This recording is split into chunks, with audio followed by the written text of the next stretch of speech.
ऐसी विद्या को, एक ऐसी अध्यात्म विद्या का पुनर्अभ्यास करने के लिए एकत्रित हुए हैं जो विश्व में अन्य देशों में जो नहीं है, जिसके लिए हमारा देश सदियों से जाना जाता रहा, और वो है योग, अध्यात्म विद्या। तो सबसे पहले तो उन मोदी जी को धन्यवाद कि जिन्होंने भारत की इस प्राचीन विद्या को संपूर्ण विश्व में फैलाने के लिए अथक प्रयास करते हुए इसको अंतर्राष्ट्रीय योग दिवस की संज्ञा दिलवाई, और आज पूरे विश्व में भारतवर्ष की इस प्राचीन आध्यात्मिक विद्या का लोग अभ्यास कर रहे हैं। तो मित्रों,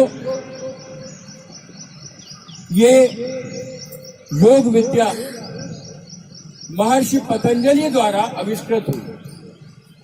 सबसे पहले तो उस महान ऋषि को हम सब नमन करते हुए हम उसको प्रति हार्दिक आभार व्यक्त करते हैं कि उसने हमारे अंतश्चेतन को खोलकर उस परम तत्व से मिलाने का एक ऐसा अद्भुत ज्ञान दिया जो विश्व में कहीं अन्यत्र नहीं मिलता।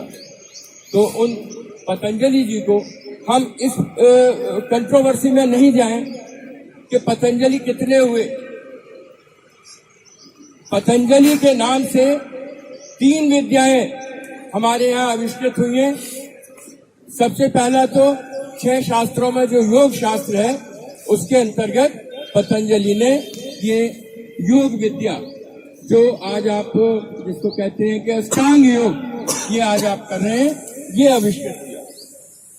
पतंजलि ने पाणिनि के व्याकरण को, उसको जो अष्टाध्यायी के नाम से जाना जाता था, उसको उन्होंने उस पर महाभाष्य लिखा, टीका लिखी, अर्थात व्याकरण को सुधार के वाणी को किस तरह से बोला जाए, किस तरह से वाक्य निर्मित किया जाए, ये भी पतंजलि की देन है। और तीसरा, पतंजलि को हम चिकित्सा जगत का पितामह भी कहते हैं, क्योंकि उन्होंने औषधि जगत में मनुष्य को स्वस्थ रखने का हमको अनेक ज्ञान दिया। कभी आप बड़ी चिकित्सा इंस्टीट्यूट में जाएं तो आपको एक ऐसी मूर्ति मिलेगी कि जिसका नीचे का आधा शरीर पैर से लेकर कंधे तक सर्प, और ऊपर का आधा शरीर मनुष्य का। महर्षि पतंजलि को शेषनाग का अवतार भी माना गया। तो मित्रों, ऐसे महान आविष्कर्ता को प्राप्त कर हम सभी भारतीय गौरवान्वित। तो जिसने हमारी वाणी को शुद्ध किया, जिसने हमारे मन को शुद्ध किया, जिसने हमारे तन को शुद्ध किया, ऐसे महर्षि को शत शत नमन। अब मैं अपने केंद्र बिंदु पर आता हूं कि महर्षि द्वारा आविष्कृत ये अष्टांग योग हमको संसार के अन्य प्राणियों से अलग, हमें मनुष्य बनाने में सहायक है। क्योंकि देखिए, पशु पक्षी सब में मनुष्य की देह सर्वश्रेष्ठ है। नर समान नहीं को नहीं देगी। मनुष्य का शरीर विकास क्रम की चरम परिणति है। तो इस विकास क्रम की चरम परिणति में मनुष्य जो है अन्य प्राणियों से कहीं बहुत आगे।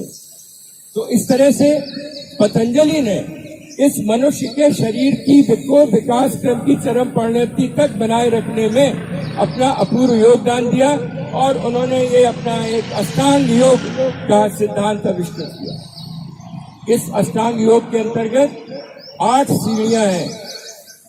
पहली 4 सीढ़ियां आपको पहले मनुष्य बनाती हैं, और मनुष्य माने जिसको आप सही मामले में मानव बनाती हैं, कि बिना एक दूसरे से लड़े झगड़े, बिना समाज में असंतुलन उत्पन्न किए आप अपनी अंदर की कला को, अपने अंदर के ज्ञान को कैसे ऊपर ले जा सकते हैं। और इन मनुष्य बनना ही संभव है। मनुष्य तो आप बन गए, इसके साथ साथ आपका शरीर स्वस्थ रहे, आपका तन स्वस्थ रहे, आपका मन स्वस्थ रहे, इसके लिए हमें ये यम, नियम, आसन और प्राणायाम, चार सीढ़ियां हैं। इसके बाद में एक अंतराल है, फिर ऊपर की 4 सीढ़ियां। ऊपर की 4 सीढ़ियां प्रत्याहार, धारणा, ध्यान और समाधि। ये आपकी आध्यात्मिक चेतना को, कि आपने मनुष्य बन के आप एपेक्स पर पहुंच गए, आप मनुष्य बन के आप पूर्णता को प्राप्त हो गए। पर अब आप क्या हैं? आपके अंदर जो जीव तत्व है, जो आत्म तत्व है, वो किसका अंश है?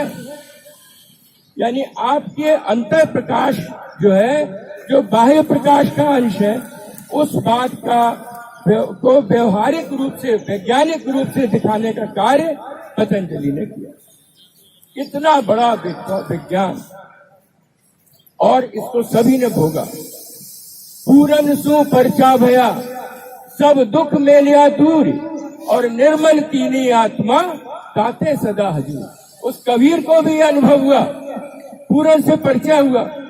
तो इस तरह से ऐसा नहीं है कि योग विज्ञान जो है केवल काल्पनिक है। हम कहें कि आपको हम नीचे से लेकर के ऊपर तक उस परम तत्व की अनुभूति करा रहे हैं, ये अनुभूति केवल कल्पना नहीं है। कबीर ने भी भोगा, महावीर स्वामी ने भी उसका आनंद लिया, गौतम बुद्ध ने भी उसका आनंद लिया, गुरु नानक ने भी आनंद लिया। अगर ऐसा नहीं होता तो गौतम बुद्ध ये नहीं कहते कि मुझे कैवल्य की प्राप्ति, मुझे एनलाइटमेंट हुआ। एनलाइटमेंट आपको भी हो सकता है, आप यदि इस मार्ग पर चले।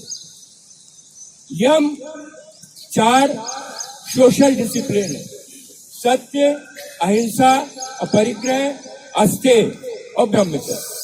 ये ऐसे डिसिप्लिन है कि अगर आप इन्हें अपने जीवन में अपनाएं तो आप समाज में आपका फसल, आपका झगड़ा घंटा कम हो सकता है। इसके बाद में नियम में इंडिविजुअल डिसिप्लिन, व्यक्तिगत अनुशासन। उसमें शौच है, और ये आपका संतोष है, तप है, स्वाध्याय है, और ईश्वर प्राणिभाव। तो इनको आप ज्यादा विस्तार से नहीं जानूंगा, आप सब जानते हैं, इंटरनेट पे भी आप देखते हैं। और इसके बाद में आसन। आसन क्या है? हमारा बॉडी, हमारा शरीर के अंदर 2 तरह का, एक तो हमारा सुपरफिशियल बॉडी, जिसमें हमारा बोन स्ट्रक्चर, स्केलेटन है, पैर से लेके ऊपर तक, जगह जगह जोड़ है। जैसे ये आपका हाथ है, हिंज ज्वाइंट, कब्जा कहते हैं कि नहीं, आप दरवाजा खोलते हैं, इतना ही खुलता है, फिर बंद हो जाता है। बॉल एंड सॉकेट ज्वाइंट, ये कंधा, इसके अंदर एक बॉल पड़ी हुई है और एक सॉकेट है, आप देखिए पूरा घुमा रहे। तो इसी तरह से बॉडी के कई ज्वाइंट्स हैं। शरीर को आप कई तरह से दिन भर में घुमाते हैं, मोड़ते हैं। तो आसन इन सभी ज्वाइंट्स को, शरीर के इन सभी जोड़ों को एक तरह से सुबह सुबह अगर आपने कुछ आसन कर दिए तो ये सारे जोड़ खुल गए। और जोड़ खोलने का मतलब उनके अंदर जो रक्त संचार हो रहा है, जो ब्लड वेसल्स हैं, उनके अंदर रक्त का संचार प्रॉपर हो गया। इसी तरह से आसन के साथ साथ आसन से कई लाभ होते हैं। आपके बॉडी का पसीना निकलता है, त्वचा आपकी कांतिमय होती है, शरीर के जोड़ आपके खुल जाते हैं, स्फूर्ति आप में आ जाती, क्योंकि जकड़े हुए शरीर में स्फूर्ति नहीं आती। तो ये योग हमने सबसे पहले युवा पीढ़ी क्यों आकर्षित हुई, उसको हमने ये लालच दिया कि देखो तो you will be perfectly physically healthy and mentally healthy also. तो ये अब योग नई पीढ़ी की तरफ भी आया और नई पीढ़ी इसे अपना रही है। प्राणायाम प्राणों का आयाम है। आयाम माने एक्सटेंशन, विस्तार देना, प्राणों को विस्तार देना। प्राण क्या है? एयर इज अवर लाइफ, वायु हमारा प्राण है। और कौन सी वायु? ये दूषित वायु नहीं, जिसमें ऑक्सीजन की मात्रा अधिक हो, वही हमारा प्राण। प्राणायाम हमने आसन में तो अपने शरीर के बाहरी अंगों को मोड़ लिया, जोड़ लिया, घुमा लिया, गतिशील कर लिया। शरीर के अंदर जो अंग है, लीवर है, फेफड़े हैं, पेनिक्रियाज है, इसके साथ साथ ब्रेन है, इन सबको अंदर अब आप इन आसन के द्वारा इनकी एक्सरसाइज नहीं कर सकते। ये सब क्या है? ये ऑक्सीजन जीवी यंत्र है। इनको रक्त के माध्यम से बढ़िया ऑक्सीजन चाहिए, तभी इनका एक्सरसाइज है। तो प्राणायाम के द्वारा हम वायु को लेकर, प्राणायाम सांसों की कला है, सांसों को ले अंतः कुंभक करना, बाह्य कुंभक करना है, रेचन करना, ये सारी क्रियाएं आप पढ़ते हो, करते हो। तो इन क्रियाओं के माध्यम से हम शुद्ध वायु अपने फेफड़ों को देते हैं, फेफड़े उस वायु की शुद्ध ऑक्सीजन को हमारी रक्त वाहिकाओं को देते हैं और रक्त वाहिकाएं सबको डिस्ट्रीब्यूट करती हैं। तो एक तरह से कहा जाए अंतस जागृति, फिजिकल बॉडी के अंदर की चेतना को, अंदर की शुद्धता को काम करने का काम प्राणायाम करता है। प्राणायाम के साथ साथ हमारी ध्यान की सामग्री भी शुरू हो जाती है, क्योंकि ये शरीर का आपने फिजिकल बॉडी एनाटॉमी और फिजियोलॉजी आपने पढ़ी हो या चिकित्सा विज्ञान, परंतु जो हमारा स्पिरिचुअल बॉडी है, हमारा जो आध्यात्मिक शरीर है, उसका ज्ञान भी आवश्यक है और प्राणायाम से हमारा स्पिरिचुअल बॉडी का काम भी शुरू हो जाता है। तो इस तरह से प्राणायाम हमारे लिए आवश्यक है। प्राणायाम के बाद में ये 4 सीढ़ियां यम नियम आसन और प्राणायाम हो गए। अब आप अगर उस आध्यात्मिक यात्रा में ऊपर जाना चाहते हैं, आपको लगता है कि जो पुराने लोग जो कह रहे हैं कि ऐसे कि जो है वो परम ज्ञान और परम सत्ता और ईश्वर की अनुभूति और ये सब, सूरदास अंधे थे, परंतु उन्होंने बाल वर्णन कृष्ण का ऐसा किया जैसे मानो कि वो आंखों से देख रहे हो, आंखों से देखने वाले से भी ज्यादा अच्छा। कारण क्या? अंतर के पट खोल, अंतर के पट खोल के उन्होंने पूरे विश्व का अवलोकन कर दिया। तो अंतर के पट तभी खुलते हैं जब पहले आपका शरीर स्वस्थ हो, इसके बाद आपके शरीर के सभी अंगों को शुद्ध वायु मिले कि अगर आप अंतर के पट खोलने के लिए बैठे तो इस शरीर को आप आदेश दें कि कीप साइलेंट, शांत होकर बैठो, तो ये आपको ओबे करे, आपका अनुपालन करे। और शरीर को क्या चाहिए? उसके सारे जकड़न खुल गई, उसे बढ़िया नाश्ता मिल गया ऑक्सीजन का, अब आपकी वो बात मानता है। तो प्राणायाम के बाद में जो प्रत्याहार की स्थिति होती है, उसमें है कि हमारी जो 5 ज्ञानेंद्रियां हैं, कान है, नाक है, त्वचा है, जिह्वा है, ये सब क्या है? ये अपने आप ये सारे मैसेजेस हमारे मन को देती है, अपनी सारी सूचनाएं मन को देती है। तो इसमें ज्ञानेंद्रियों को के कारण हमारा मन हमेशा चंचल रहता है। कहीं अगर आपने सुंदर दृश्य नृत्य देखा तो आपका मन खुश हो गया, कहीं आपने बढ़िया गाना सुना तो आपका मन खुश हो गया, आपने बढ़िया सुस्वादु भोजन किया तो आपका मन खुश हो गया। तो मन इन्हीं चक्रों में बना रहता है। मन को इन 5 बाह्य ज्ञानेंद्रियों से विरक्त करना, डिस्कनेक्ट करना, ये प्रत्याहार है और ये अभ्यास से आ जाता है। जब आप एकाग्रता की ओर होते हैं, आप कोई एक मंत्र ले लेते हैं कि हम उसी का निरंतर आप पाठ कर रहे हैं, और ये योग केवल कोई हिंदू और उससे मतलब नहीं है, योग तो भारतीय संपदा है। इसको चाहे मुसलमान हो, चाहे ईसाई हो, चाहे ब्राह्मण हो, चाहे मांसाहारी हो, चाहे शाकाहारी हो, बस विचारों की पवित्रता और उसमें थोड़ा अंतर आता है, सभी ग्रहण कर सकते हैं। तो प्रत्याहार के बाद में जहाँ आपने कोई एक मंत्र लिया और एकाग्र हुए, उसके बाद धारणा आ जाती है। धारणा में क्या है कि जैसे आपने नाव तो चलाना शुरू कर दी, अब मन तो स्थिर हो गया, ज्ञानेंद्रियां बाहर से अपना काम कर रही है, अंदर मैसेज नहीं जा रहा है, कान बढ़िया गाना सुन रहे हैं, परंतु यही कला है प्रत्याहार की कि कान के गाने की आवाज से हमारा मन चंचल नहीं हो रहा है। तो इस तरह से प्रत्याहार के बाद जब आप धारणा पे आए, धारणा का मतलब एंकर, जैसे नाव अगर आपको स्थिर करना है तो वो नीचे एक एंकर बांध देते हैं, लंगर है। धारणा में आप अपने मन को स्थिर करने की कला सीखते हैं, और ये कला धीरे धीरे किसी भी एक मंत्र को ले लीजिए जो आपके इष्ट हो, निरंतर मन में उन्हीं का जाप करते रहिए, करते करते कोई मन में करने लगिए और करते करते आपके मन की स्थिरता आ जाएगी। धारणा के बाद में समाधि की स्थिति होती है।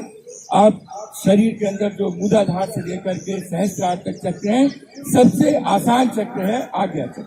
दोनों भवों के बीच में अगर आप अपनी चेतना को स्थिर करें दोनों आंखों के पीछे स्थित आज्ञा चक्र पर अपने आप को केंद्रित करें।